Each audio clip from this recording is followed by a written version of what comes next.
Hi, friends. Today I wanted to show you a couple of my favorite kids yoga books. So these are all by Miriam Gates, and the first one I'm going to show you is called Good Morning Yoga. This is a really fun one. Goes through a story of just different poses and little kind of like poem that goes in with it that encourages you to breathe throughout them. And then towards the end of it, you see there is a good morning flow where you can do all of the poses all together. Good night yoga is structured similarly, and I like this because you can do this as a bedtime routine.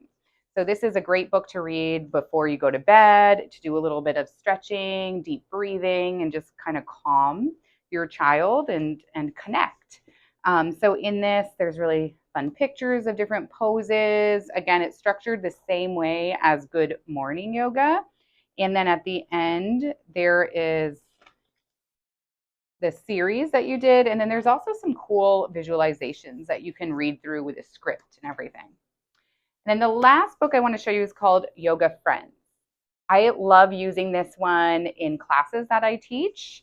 And it's also great to do with your children because it's all partner poses. So this is great if you want to really emphasize connection. So throughout this, there's different poses you can do. You could do them with like two of your children together, or you and your child together, or even as a whole family, you could modify them and change them a little so you could do them together.